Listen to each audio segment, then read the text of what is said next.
So here you are, this Abu Dhabi-based blogger, big thinker, speaker, social mover and shaker, and you've been on the road, but you were raised as this Muslim guy, taught to believe that God wanted you to hate Jews, and yet here you are at a Jewish community center. How do you wind up here at a Jewish community center? From hating Jews to being among so many Jews. How does that happen? So, first of all, a real honor and pleasure being here. And I really feel every time I speak to a Jewish community that I'm just not with allies or friends, but I would say with a family. So I'm really honored. Thank you so much for having me. Mishpacha. Yeah, mishpacha. Mishpacha, not mishpacha. Mishpacha with a head. Come on. That was his Hebrew. Jews insist to destroy Hebrew. That's I just want to say one thing, that this advocacy brought me to so many places that I wouldn't have imagined. Like this place and other places as well. Like 2 months ago I received an email that we are a small Jewish community that we invite you to speak in our city. And that city was Jackson Hole, Wyoming. Jackson, Wyoming. And to me, Wyoming was only the Wild West. Yeah. But now I was speaking in Wyoming, and I didn't believe that this advocacy would bring me to places where I speak to people that I really viewed as enemies when I was young. And as you said, it's something very, very important for people here to understand that yes, there are so many radical Islamists that really hate Jews, really hate Christians, but there are people like me, a growing minority that one day, Be'ezrat Hashem, will become the norm. And I want you to understand that they want you to believe that Muslims and Jews, Arabs and Israelis will never get along. I am a defying proof. I am defying them and telling them, you are wrong. We are friends, we are family, and we will get along. And inshallah, we will build the Middle East together. This is why I'm here. Inshallah. Inshallah. So I told you the difference between inshallah and mashallah. Right. So, inshallah, Be'ezrat Hashem. Be'ezrat Hashem. Mashallah is in the sun. Ma rabu ma'asecha Hashem. There you go. That's the difference. It's a big difference. It's a big difference. But we'll take it any way you want to slice it. Okay, So, inshallah. So your travels have taken you all over. Mm-hmm. Now, what are some of the most unreal places, the places you wouldn't have expected to go? Jackson Hole, Wyoming is a pretty good one. But Jackson Hole was really good, but also when it comes to unexpected, I would say the audience that I spoke to in England, the Muslim audience, was really something different. So tell us why. I really enjoy speaking to my community. But that one in Manchester, it was like a school, a Muslim school. And many Muslims were defying what I wanted to tell them about the Abraham Accords. But the good thing is that after I finished speaking to the Muslim school, they invited me to pray with them. And they said, okay, we don't agree with everything you say, but at least we want to listen to a view of a different Muslim. And this is something very important, that there are Muslims who did not leave the faith, who just left something behind, which is, I always say, all Muslims should do. We should leave hate behind. We should leave hate. I always say I did not leave the faith, but I left hate because I was indoctrinated with lots of hate. And I do remember one of the incidents that I had with Rachel or Rachel in France, when I told her, she told me, why do you hate Jews? I said, because we are indoctrinated that you must hate Jews and Christians. You know, there is an interpretation in Islam that is called loyalty and disloyalty, or in Arabic, al-wala wal-bara, that you should be loyal to the Muslims and you should be disloyal to Jews and Christians, and you should hate them from the bottom of your heart. Rachel told me, Loay, you know how the Torah speaks of the Egyptians? I said, yeah, I do. Yeah, how God warned the Jews and the Hebrews of the Egyptians at that time when they enslaved the Hebrews. But when God commanded Moses to deal with the normal Egyptians in normal circumstances, you know what he said? He said, Lo tet'ev mitzri ki ger hayita be'artzo. Do not abhor an Egyptian because you were foreigners in the land. There is nothing called eternal enmity. By the way, so many things that I say in my advocacy is repeating Rachel's words. This really touched my heart and made me feel that, yeah, this is God to me. This sounds like a God. This sounds like what I understand, that there could be enmity between people, but there's nothing called eternal enmity. So God really touched my heart when I was in Paris. This is why I always say, French Jews, with all due respect to all Jews, French Jews are the best, American Jews second. American Jews come second, but French Jews, yeah, because that experience in France really transformed. It was the awakening to me, the awakening moment that made me go back to Saudi and study more, learn more about Jews, learn more about Israel, and work hard on rehabilitating the Muslim-Jewish relations. And I'll be very blunt with you, it's a mission worth dying for. It is a mission worth dying for. When you've been in the other side and you see the darkness and then you see the light and you expunge hate, you truly become appreciative of the blessing that God gave you. And you say, you know what, I'm gonna try to do my best to change people's minds and hearts, just like He did to my mind and heart. And it's a noble message. I love that. Not everyone here knows your story about the time you spent in France with the Jewish family. I think half the audience might because they're big followers of yours on social media. But maybe give us a little bit of insight into what happened to you. I was an exchange student, 2010, went to study French in France, ended up learning Hebrew and Judaism instead. No, but it was an exchange program. It was something called a family host program, right, where you live with a family. Didn't know they were Jewish. They were Jewish, thank God. The mother was Sephardic, not Ashkenazi. So the food was good. Yeah, right. 2 Shabbat dinners made it. Yeah. But the mother had a background. She was French, of course. She's French. And now, by the way, I don't know if I would say unfortunately or not. Now she made Aliyah in 2018. She now lives in the French colony in Israel, which is Netanya. We all know Netanya, the French colony. So she was French, but she was a 7th generation Yemenite. So the first things she made me, she exposed me to Ofra Khaza and the Yemenite songs, and lots of Yemenite heritage. And she understood so many difficulties about Islam and Judaism. So we had so many interesting discussions about things that I had about Jews. So I saw all the bad ideas right in front of my eyes collapse. All the bad ideas that I was indoctrinated in school. That Jews are bad, Jews are evil, Jews have fangs, tails. Jews if they would give you a bottle of water, you should not drink it because it's poisoned. Jews are conspiring against Muslims. And I will be very honest with you, one of my favorite TV shows when I was young, it was called A Night Without a Horse, A Night with a K, Without a Horse. And that TV series was based on the Protocols of the Elders of Zion, which is a work of fiction. But believe it or not, in so many Arabic book fairs in the Middle East, it is the top-selling book, the Protocols of the Elders of Zion. That tells you that there is lots of work need to be done. 8 months in Paris, went back to Saudi, decided to learn more. It was not just a change of mind and heart, immediate or imminent, but it was an awakening moment that made me learn more.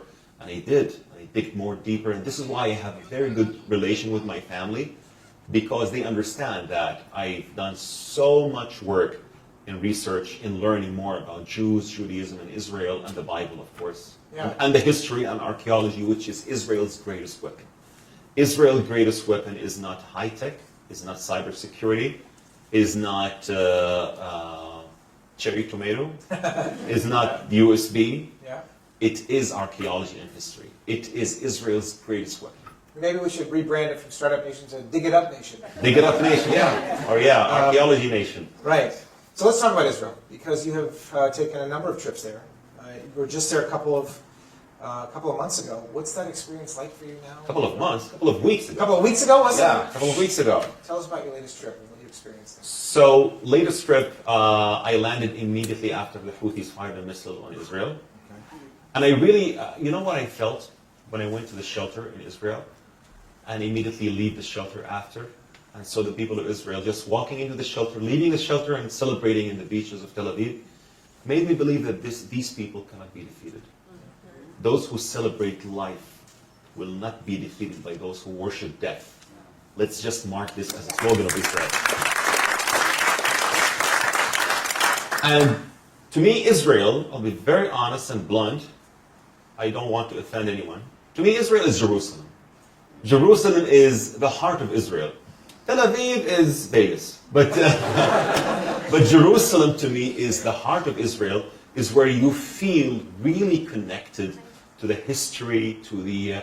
if you study the Bible so well, everywhere you go in Israel, you sense that there was a prophet or a judge or a king or a hero of this nation lived in this land. This is so powerful, and this is why I love Israel so much, especially Jerusalem, of course. So I was doing some work with the Museum of Tolerance, and I spoke to some audience there also in Jerusalem, and I'm planning to go again in summertime, even though I was advised not to go there. Do not go. Jerusalem is okay, we decided, right? Jerusalem the is weather's okay. not too... But for sure I'm going to go to celebrate my favorite holiday in the Jewish calendar, Hanukkah. Hanukkah. Yeah. Absolutely. And it's, Light in the darkness. it's not only my favorite holiday, it's the most Zionist holiday in the Jewish calendar, because it's about the Jewish independence from the Seleucids, who are the Greek Syrians, and it tells the story about Israel. Yeah. Some of us should be embarrassed that he knows more about our Jewish history than our own children. I'm not judging anybody, I'm just saying. But other than the spiritual, the connection to the land, the archaeological, it's a highly political moment, as it almost always is in Israel. But you're there post-October 7th. And you're there at a time when people's nerves are raw. Tell us about your reaction there. How did they react to you being there? The folks who didn't know that you're an influencer and you're pro-Israel, how did it feel for you to be there from that perspective? So in French you say, en Israël, je suis chez moi. I really felt at home when I was in Israel for the first time. For the first time, really. I was welcomed by everyone from Ben Gurion Airport, and all of those who work in Ben Gurion are my friends, by the way. They took me for so many VIP tours in Ben Gurion Airport, which is great, by the way. And I want to say that I really felt that when I first went to the shelter, that was November 2024, I was asked by my friends, aren't you afraid? I said, you have to know one thing. When you defeat the bad ideology that incites hate into your heart and you expunge it, you will become invincible, and you will not be afraid of those who carry this ideology and fire rockets at you, because you defeated their ideology. I defeated radical ideology. This is why I wasn't afraid of the rockets. And I really encourage people to visit Israel. Do not be afraid. Israel is safe. Israel is a blessing, and it should be always remembered this way.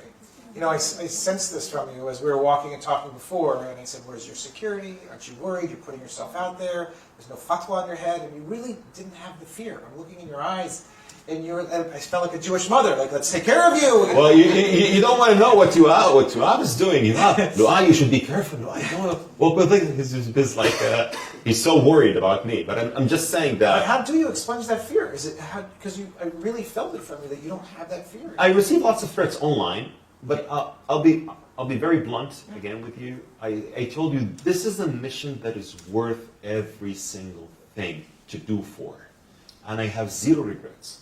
Really, my favorite peace hero is the Egyptian president Anwar Sadat.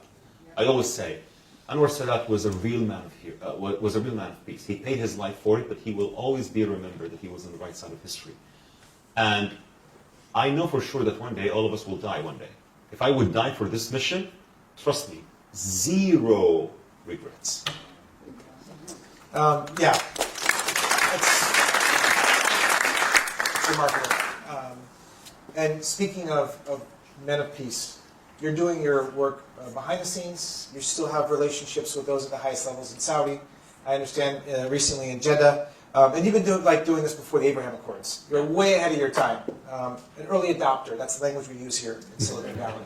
But about peace between Israel and the Arab world. And I understand you were recently in an interesting meeting with Badr el-Asaka, who is... He's a nice guy, very nice guy. God bless him. One of the top aides to MBS. I mean, tell us a little bit about what's going on there. He's MBS personal secretary. And he invited me in Ramadan to attend an iftar. It was in Jeddah. And the irony is that after I finished the meeting with Badr, I flew directly to Israel. No, indirectly to Israel. I had to go to Dubai, catch a flight, and then... But one day, inshallah, soon, it will be a direct flight. So I see that. There will be peace, inshallah, very soon. MBS really wants to solve the Palestinian cause, and we have to differentiate between the Palestinian as people and Hamas and the radicals. Hamas, radicals, Islamic Jihad, these are the evil players. But the Palestinian people, really, I do believe that they deserve to live in dignity, and they deserve to have a leadership that cares for them instead of those who consider their losses tactical losses, like what Hamas is saying about the Palestinians who die in Gaza. So there can be a solution. I'm so sure MBS is a great leader, and he will come up with a solution that would lead the way for a permanent peace. I'm hopeful. I am hopeful. And you're hopeful. You do believe the Saudis are moving closer to Yes, I'm very hopeful. MBS wants to have a Middle East that is prosperous and thriving and would transcend Europe, and he believes that it can happen with lots of work need to be done, but it will happen. And how much of this is because of the common enemy of Iran, and how much of this is goodwill and wanting prosperity? No, I don't think it has to do with Iran. I think it has to do with building the Middle East. The Middle East is a region that is got so much involved in wars and chaos, and we need to just leave this behind and build a new Middle East. It has to do with this. Yeah. And by the way, you can corner the bad players by having more peace. When they feel isolated, they would either hop on the train or they would be left behind. So. Right. I mean, some hypothesize that Hamas even carried out the attacks of October 7th because they saw the Abraham Accords started to gain momentum. It's not really a theory. It is the truth. Yeah.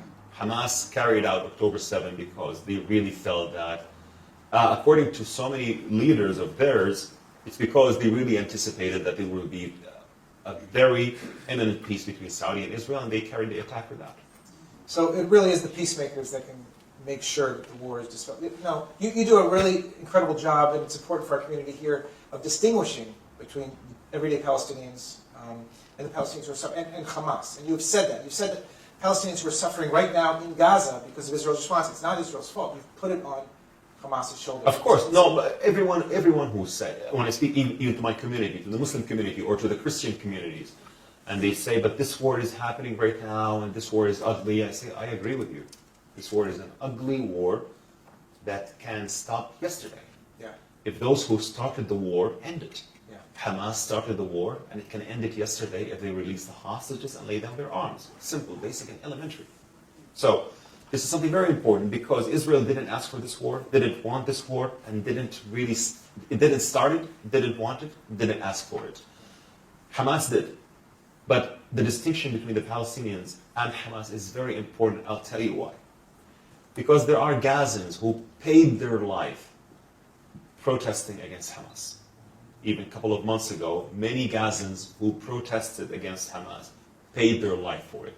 And some people, by the way, even before October 7, when Hamas did the coup d'etat in 2007, Hamas killed so many Palestinians as well who did not agree with its policies. So we should not be, as Nietzsche said, we should not generalize. If we want to fight the bad people, we should not be bad ourselves. And we should not generalize and say all the Palestinians are Hamas or all Gaza are Hamas. This is not true. Yeah, it's not true. We know that it's not true. And it's complicated, and it's messy, and it's difficult because we also know that on October 7th, many regular Palestinians Many were civilians, complicit, yes. also complicit I know, with Hamas. but not all. Not all, of course. Not all, yes. The not all. IDF has a tough job of going in and making the distinction. And Yeah, of course, and they don't care for their own population. Hamas doesn't really. You have to understand one thing: radical Islamism is a pathological creed that believes in an apocalyptic apocalypse, where millions die on both sides, for a disappeared imam to reappear, and for a final battle to happen between Jews and Muslims. And this is their ideology, which is evil. And I was indoctrinated with this ideology when I was young. If you ask a 17-year-old Loay, I would say, yeah, of course, this is what we know. But then you know something else. And this is why you need to have this kind of education to change people's minds and heart. It starts with education. Trust me, it starts with education. What would you expect from a Gazan who did this on October 7th? That he was educated from day one.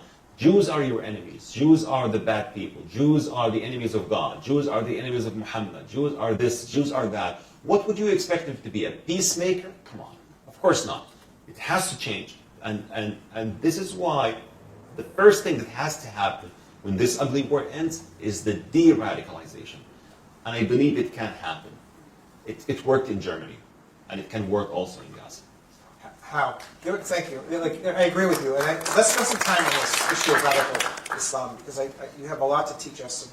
How can it happen? I mean, I feel like you're such a needle in a haystack, as they say. And it's such a rarity to have somebody like you who came out of this background and is now a peacemaker and out there on the front lines. How do you do this en masse? And again, do you Silicon Valley speak? How do we scale this? Exposure. So let's take the 17-year-old Loay, who was a religious Muslim, memorized the whole Quran, 114 chapters, who would tell you Jews are the enemies of God when he was 17. I would never accept having peace with Jews or with Israel. Why did that change? Let's go after the answer. What happened in Paris? Exposure. Exposure. We need to have some sort of exchange programs where we can have Muslims and Jews mingle and work together. Not in the Middle East, in Africa, for a certain project, for some voluntary work, where they mingle and work together and get to know each other.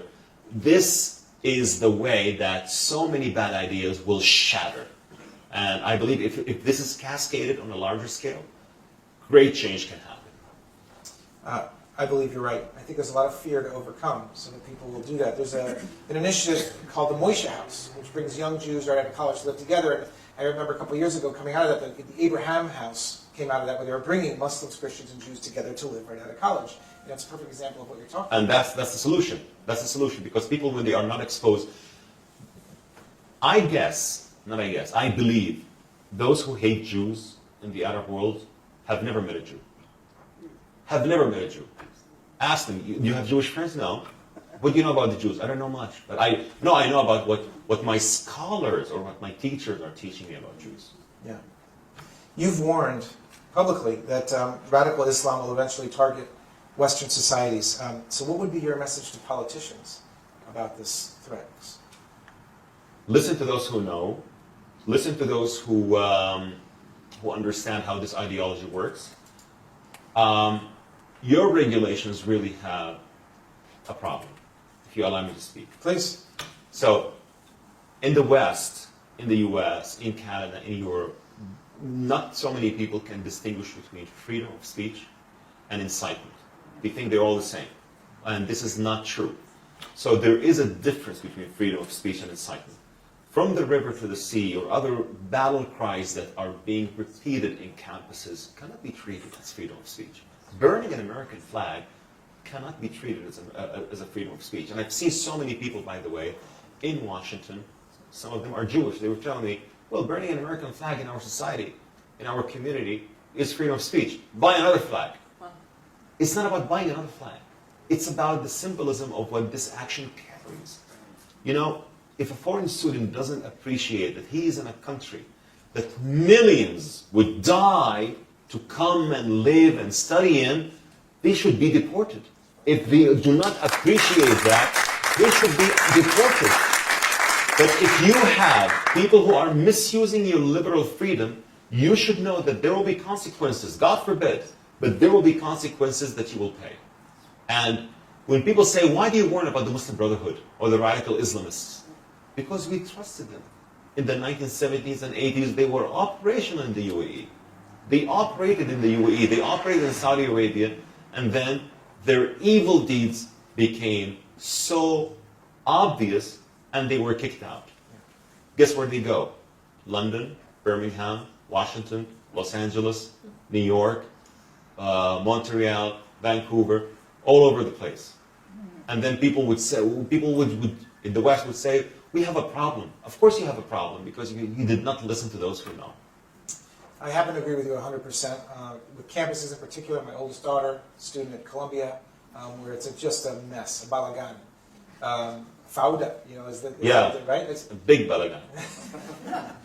So what should the universities be doing? I have my ideas of what the universities should be doing. What is your advice for the universities, the university presidents? How do they balance the freedom of speech, the First Amendment rights, with also stopping the incitement and ensuring that language that does turn to hate speech? What would you tell a university president who's sitting across from you right now? Yeah, just prevent those who intimidate other students for their faith or for their ethnicity. That's it. You just have to stop that, because I've met so many Jewish students in Colombia and also in Canada, by the way, who said we are afraid to go to our classes because we are Jewish.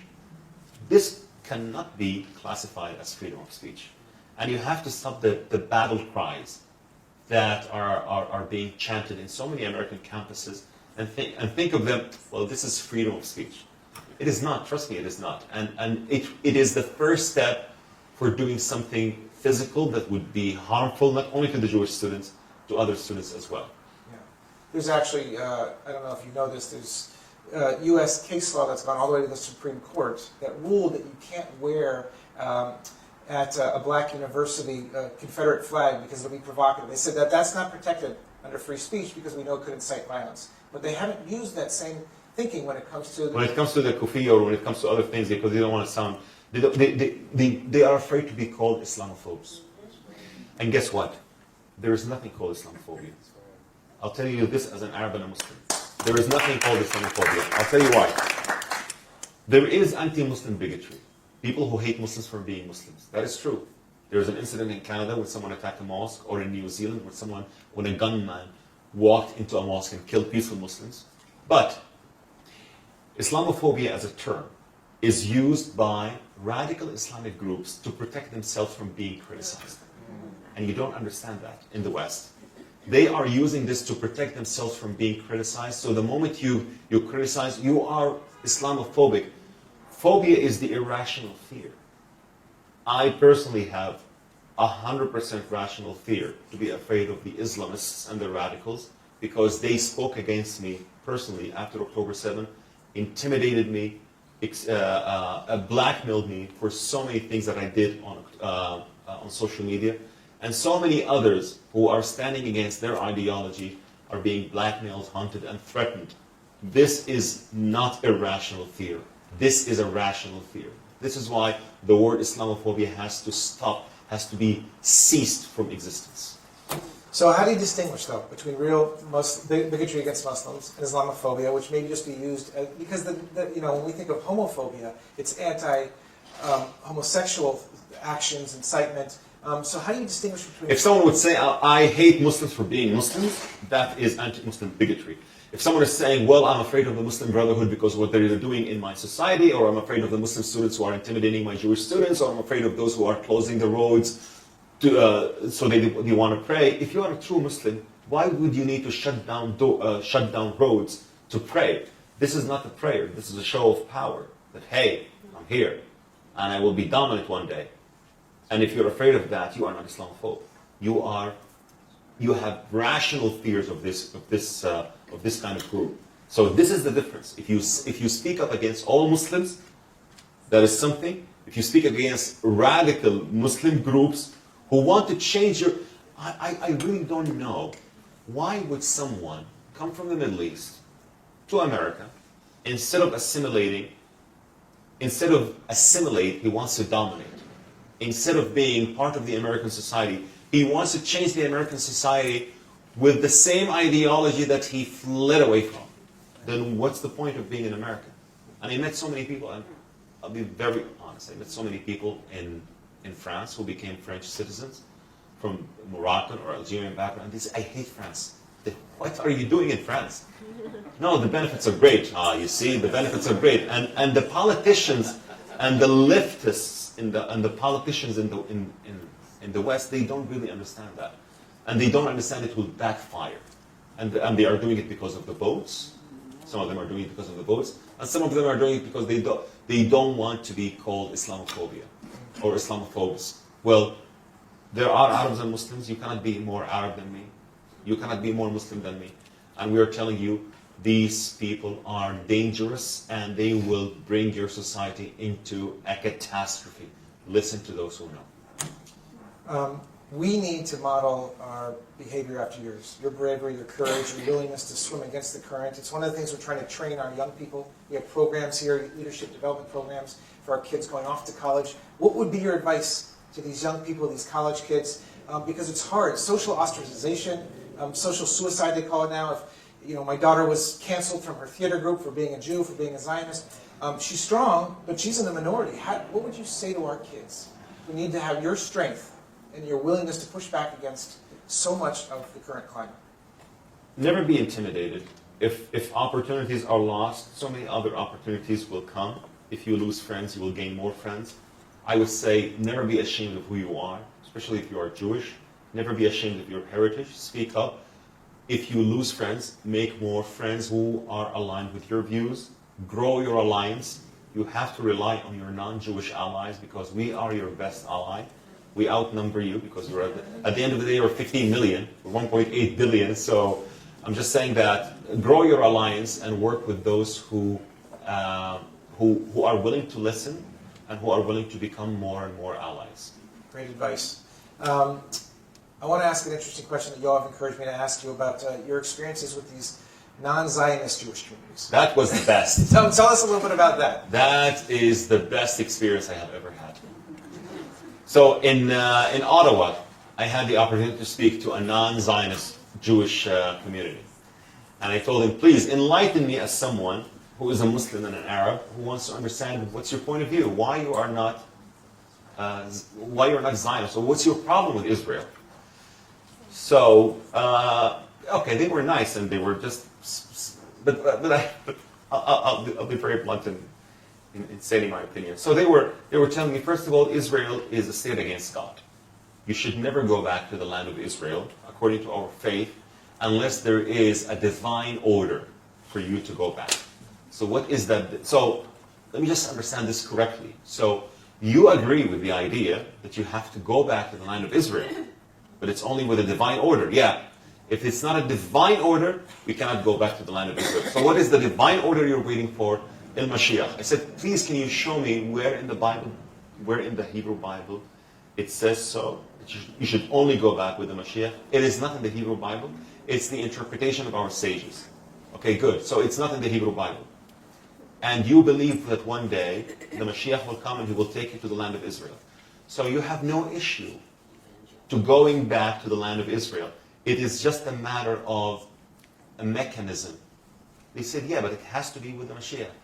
I said, well, thank you so much for proving my point, because you are Zionists in the waiting.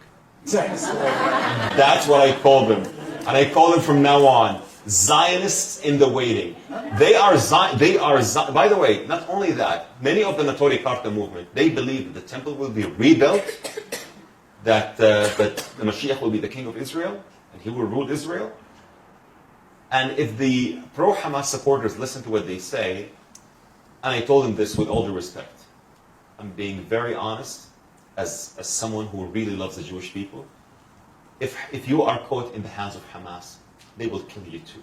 You know why? You know why? Because on October 7th, Hamas did not kill the far-right Jews. They killed the most pacifist Jews of the state of Israel.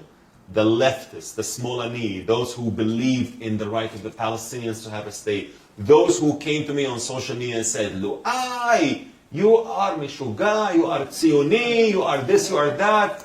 Many of them were killed by Hamas. That was Hamas' greatest miscalculation or calculation. And I said to the Natori Karta group, you would be also targeted as well.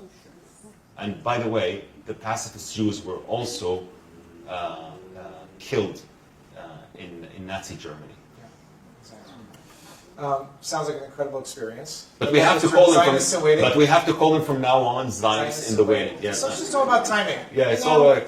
Yeah, when Mashiach comes, no, they believe that they have to go back to the land of Israel, but only when Mashiach comes. Yeah. So that's the only thing. But the idea, you cannot. By the way, in Judaism, you cannot take the element of the land from the faith.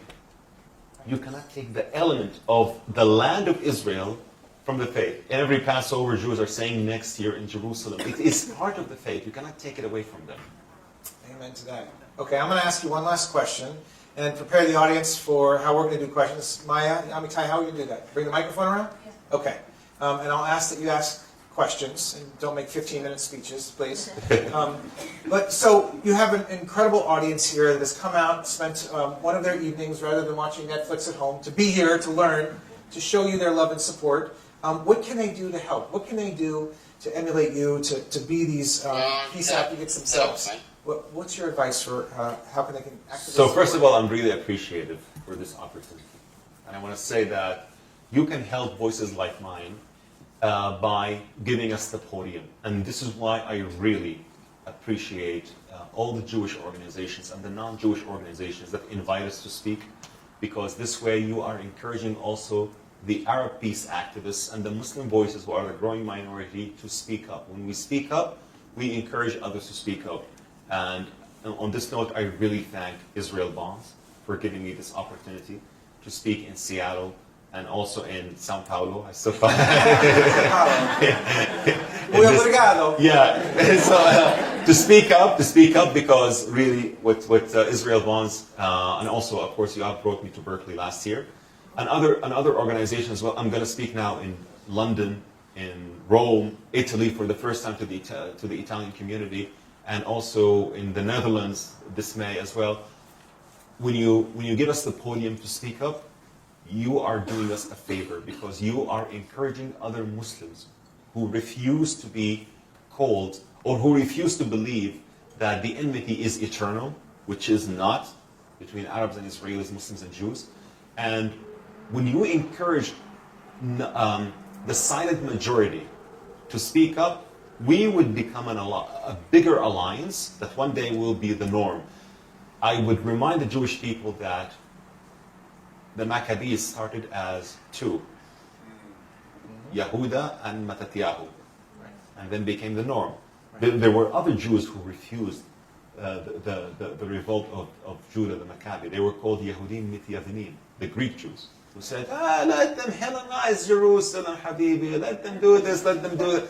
But Yehuda refused. Yehuda, when he saw Antichos bringing the statue of Jupiter, or Zeus, inside Beit HaMikdash, he said, you are destroying our monotheism, the Israelite monotheism, the greatest gift that God ever gave us, and you are taking away our sovereignty. We are not going to let this happen.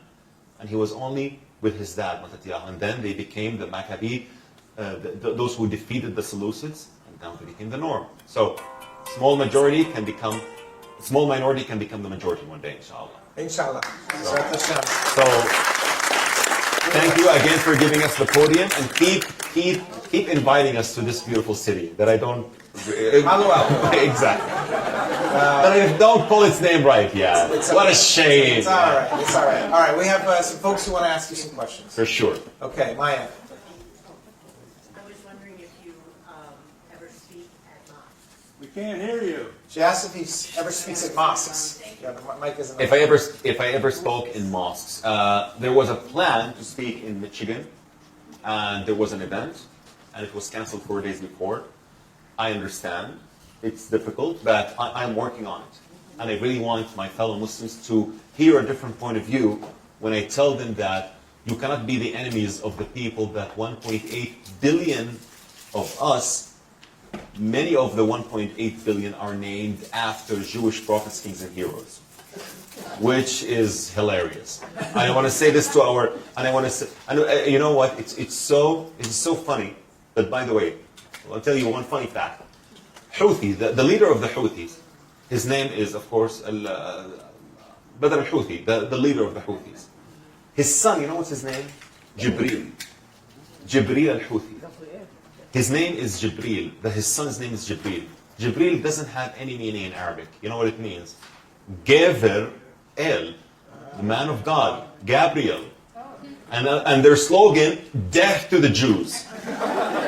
But we can name our children after the Jews, but death to the Jews. This is the kind of education that needs to expand. And I want to do this in mosques. It is challenging, but I'm working on it. We need to clone you. Get your ass on the road some more. Okay, who has the microphone? Gabriel. Oh, my God. Oh, yeah, Grace. All right, next one. Ellie. Now, right now, or very soon, Trump is going to be traveling to the Middle East, mostly Saudi Arabia, and it's already announced that he's going to have a big statement to make afterwards. So I'm asking you, do you think that statement may be that Saudi will join the Abraham Accord? אני לא יודע, אבל אני מקווה. Another one. But I wish. El Giuliani put a suit and a tie, and he's traveling to France. And they're talking about the possibility that the Syrians will join the Abraham Accord. So I want to say one thing on the Julani. I have my doubts. I tell you why. I believe people change. But if you really changed, you have to speak up and publicly denounce your bad ideas or your bad beliefs. If you don't, and you just change your kandura or your galabiya to a tuxedo, it doesn't work. And this is an openly evasive policy. It's a camouflage. And this is why I don't trust Julani, personally. Because he doesn't, because he didn't so far publicly denounce the bad ideas that he had. We had all bad ideas, but you have to publicly denounce them in order for people to trust you. If you don't, that means you're hiding something. That's my opinion. Right, it's a sign of strength. Too often it's seen as a sign of weakness among politicians. It is not a sign of. It's not a sign of weakness at all. Right. It's a sign of strength, especially when it comes through knowledge. Especially when it comes through knowledge. Yes. No, for sure. Okay, Maya, to you on your side. We're going bipartisan, left, right, left, right. What can we do about the United Nations as an institution in this world? So You've is trying to do a plan on this, and inshallah, I hope it works. Trying to get you in front of the United Nations. Inshallah. And I would love to speak in front of the United Nations to teach them a historical lesson. And I prepared my speech, what I want to say in the United Nations. I want to say, please feel grateful to the nation that one of its prophets wrote an inspiration inscribed in your walls when you write it behind your building that says, nation shall not lift up sword against nation, they shall learn war no more. These were the words of Yeshayahu the prophet, who lived in a land he called Israel. Feel appreciated.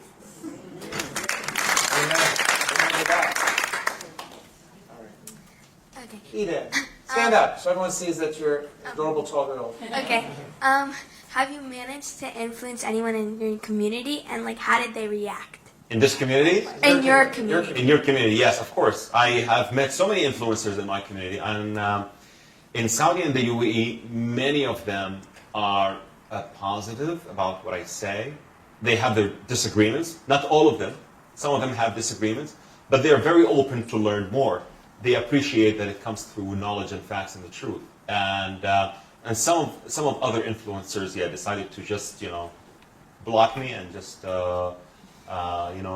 end the friendship. But I always say the door is open. Whenever you want to come back, you're more than welcome. And let me tell you one thing. A month ago, one of my great friends, he's an influencer in gaming. He's a gamer, okay? After October 7, he said, Loay, I'm really sorry. I have tremendous pressure that I have to unfollow you on Instagram because people are coming after me. How could you follow this Zionist who is not even an Arab? He's an Israeli born in Jerusalem. I wish. But he is not an Arab. He's not a Muslim. He's just a good player or a bad actor. Bad actor. For the Mossad. Yeah, exactly. Mossad owes me a lot. I need to do some bonds to get some Mossad. Yeah, exactly. But I just want to say that a month ago he came back and he said, I really want you to understand that I was under a tremendous pressure, and I really hope that we get our friendship back. And I watch your videos, and your perseverance made me believe that there is something behind this guy that made him believe in what he's believing in, and I want to learn more. And I met with him before I traveled. So I never get, I always say, I really feel blessed that I went through this journey. Turning from someone who hated to someone who embraced the Jewish people. I'll tell you why. Because this journey made me a better person in a way that when I see people from the other side attack me, I say, you know what? I've been in your shoes. I know exactly what you're going to say. I know all the lies and all the misinformation and disinformation. And whenever you want to listen, I will be more than happy to speak. But I'm not angry at all at you because I know how you feel. But I know it's wrong. I've been there. I saw exactly how it looked like. and I said goodbye. I'm not going to go back. Maya, what do you have? Oh, yeah. For me, secure Syria would be crucial in preventing Khamenei from rebuilding Lebanese Hezbollah. So if Al-Jilani said, denounce prior leadership of Jabhat al-Nusra and involvement with Al-Qaeda, would you then say, Of okay, course. play ball? Yeah, of course. He has to do this. He has to denounce his ideas with Jabhat al-Nusra and Al-Qaeda. And he said that he can just make, by the way, he can, when I thought about it with some other influencers, they said, oh, but he's surrounded by people who would kill him if he said. He said there are some ways he can do it politically. Like, for example, I had believed that Jews and Christians or the enmity, for example, or stuff like that. Now I have different views, different opinions. I'm learning while I go, and so many bad ideas that I held in the past are now behind my back, and I'm a different person. But it has to be public. It has to be public. And of course, you have to denounce being part of Al-Qaeda. Of course. Thank you. Yeah, Vanessa. Hi, my name is Human. I'm a Persian Christian. I'm the only artist in the world asked by the state of Israel to make the Woman Life Freedom murals in Israel. I put 18 of them up. Our mutual friend Heather Chester told me to come here. Heather, of course. Yeah, to hear you speak. I have two questions. One is, when I started putting these murals up in Israel, the whole world saw that the Jews are the only people in the Middle East standing with the freedom-fighting women of Iran. And I got hundreds of messages from Arab women all around the world saying, we can't believe there's murals in the Middle East of a woman's hair showing. And my first question to you is, from what you've seen and observed, what is the Arab reaction to this woman-led revolution in Iran? Because Israel is very clear. They're standing with these women in Iran, and there are no other countries in the Middle East where there's a woman life freedom mural. Yeah, there are people who are supporting the freedom in this movement in Iran, but they are not amplified. I would say their voices are not amplified. But I've seen so many people, or so many women organizations in the UAE and also in the Gulf that speak up for that. But back to the Iranian issue, the Iranian I would say this like the Iranian issues are not of big concern in the Gulf states or in the so many parts of the Arab world. This is why you don't hear a lot. We don't know much what's happening in Iran, by the way, other than the fact that they are just ruled by the mullahs and they are making their life a misery. But we are not so much exposed to what's happening in Iran. This is why you don't have these kind of many movements that support what's happening. But from what I know, they have lots of support, but they are not amplified enough. Okay. How much more time do we have, Maya? One more question? Before we get kicked out. You're going to have to pick. I'm not picking from this crowd. All right. So something that I find really important here is that, in addition to the views you're expressing, you represent a generation that should be coming into its, sort of, I don't know how to put it, political mainstream. If we look around the world, particularly in Israel, you see kind of the same old politicians. People are talking about, who are the potential next leaders, and it's just musical chairs. Who do you think would be, and if you don't know individuals, where would you look for the source of leaders for Israel that are sort of roughly in, sort of your generation? Leaders from Israel. Israel. Future Yeah, political the people leaders. that are going to be the peacemakers from the other side, from the Israeli side, but that are of sort of, your rough, I don't want to be ageist, but say your generation. The up-and-comers. The up-and-comers. Yeah. So I would We've got to sweep out the old. Clear them out. Right, left, all of them, gone. Who do we put in? I need to pay more visits to Israel to answer this question. So I'm not really. Well, please, when you visit, think of, even if it's not the individuals, where you would look for them, how we can go find them and encourage them. All right, I will do. All right. When I next visit to Israel, I'll keep that in mind. Okay. Well, listen, I know we're coming to time here. We want to be respectful of your time. You've given us... By the way, no, I can take all the time. I just... no worries, of course. Of course. All right, well, it sounds like I've been outvoted. Thank you so much for coming. My name is Satish. I'm a Hindu. Oh, So after 1.8. I have so many Hindu friends, billion- by the way, in Abu Dhabi. We have a big Hindu temple. Yeah, of course. Awesome. I'm a big fan of MBS also, how he's looking at and making a moderate view of how we look at the things. Really appreciate, and I see you also part of it. So my main question was because I've been in Saudi for a couple of months, 5-6 months, way back in 2000, but things got changed now, much more easier way, dramatically. My main, we stand with Jewish friends, and after October 7th, we had been with shoulder to shoulder, and they also showed the support when we were also being attacked. I mean, say, I don't have to be specific, but you know. So my question is, since the Islam, you have the influence from Saudi Arabia, and there are certain people, religious people, who have an influence all over the world in the mosques. When I have grown in way back in India, I see like every day, every time there is a Friday prayers happen, they come out of it, and there's a lot of hatred they show against kafirs like we. And there would be a reaction of stone throwing or other things in our festivals also. So I feel that there is a certain, sense of influence where Saudi can do to have influence on these mosques. I don't know, you call Salafists or Sunnis, or how Yes. can you? It is doing it. Saudi Yeah. is doing it with the leadership of MBS. But there is a remnant of the past, especially what we call Sahwa, or those who were so extreme radicals. So it will take time to clean things up. But it is happening right now. The new curricula in Saudi are very progressive. But the old curricula is still circulating, which is challenging. But with time, it will just take over. So it's just a matter of time. But MBS is doing this, of course, for sure, to have this vision and this influence to be expanded positively.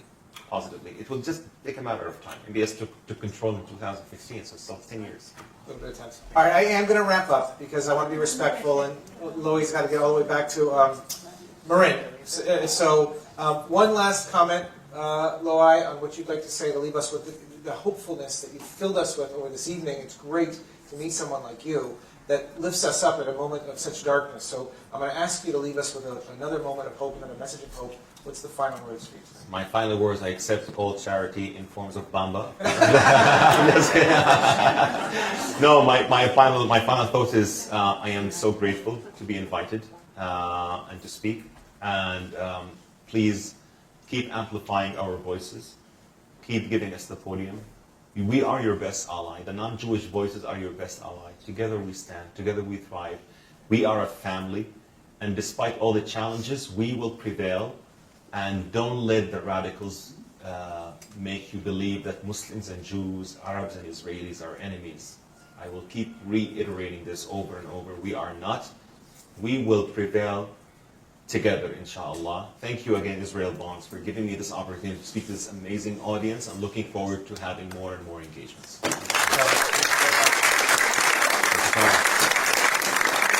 Thank you. That was good. Shukran.